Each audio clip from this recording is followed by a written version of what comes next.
Hey folks, Sean here, and today what I want to talk to you about are the troubles at Salesforce.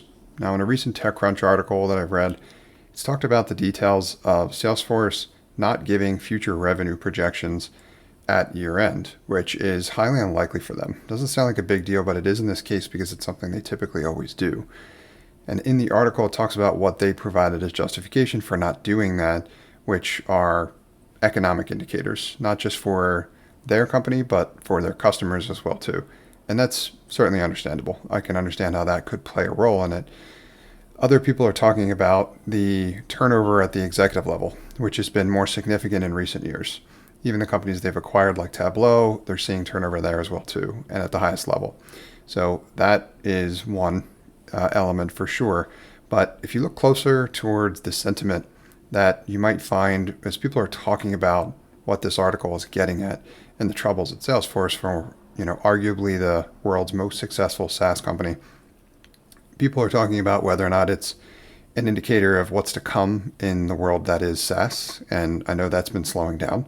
So that's definitely a factor and a concern. And I think that's likely a contributing factor as well too. But what I'm trying to really get at is what could potentially be happening, but specifically at Salesforce, that's contributing to their troubles.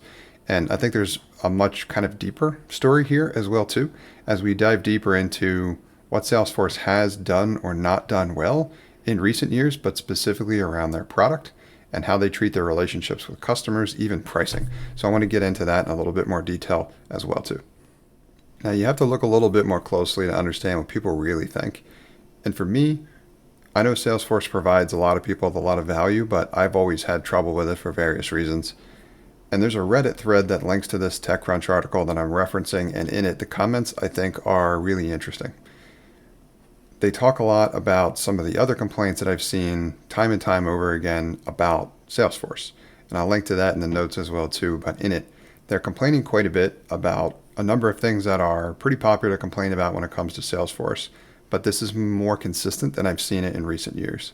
And it's largely due to Salesforce's exorbitant pricing, their relatively inflexible contracts, which seemingly lock you in for long periods of time, and the overall product experience and just the capabilities of the product and how it can be so cumbersome and hard to use.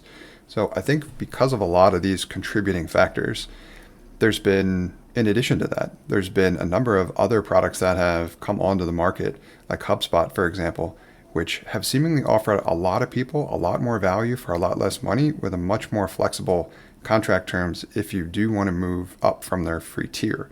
I think that is a much larger potential contributing factor to the troubles at Salesforce at the moment, and it's kind of what they're glossing over and not really talking about, is their way of doing business for them was essentially prohibitive for a lot of people.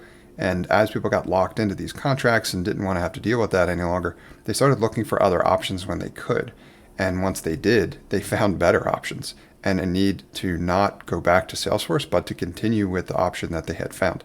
So there's a lot more going on here than essentially what's being reported.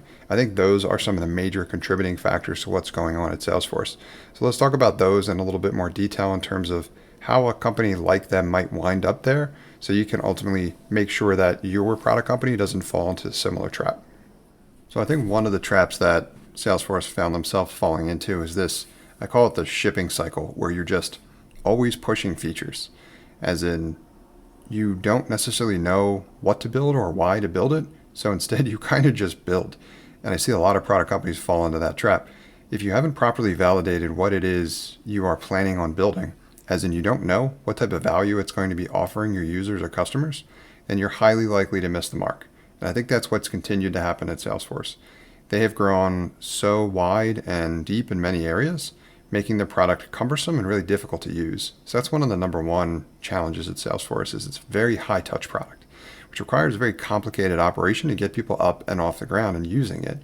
As such, it's difficult to get value from relatively quickly.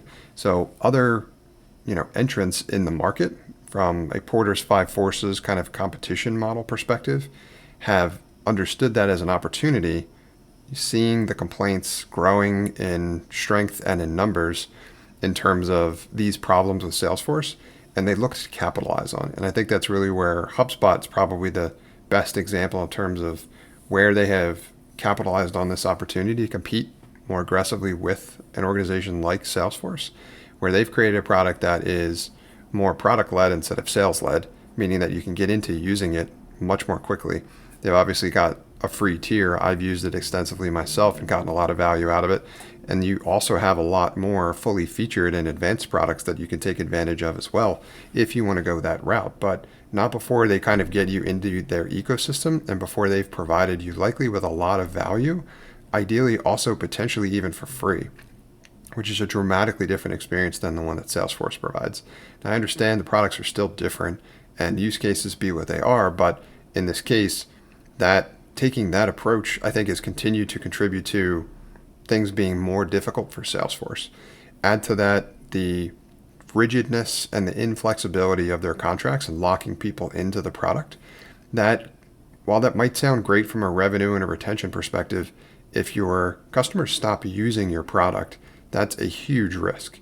And that's likely another area where Salesforce kind of has fallen asleep at the wheel, as in you need to be paying attention not just to, are you closing people and getting them into your top line revenue or into your product, but are they continually using their product and are they getting value out of your product?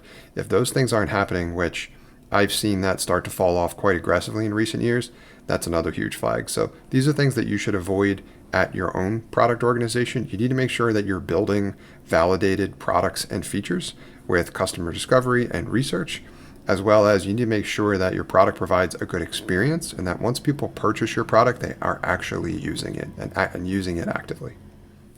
Thanks for watching my video. I hope you got value out of it. If you did, please consider liking this video and subscribing to the channel, as well as I'd love for you to comment below in terms of what else you'd like to learn about this story, as well as what you think has contributed to the troubles at Salesforce.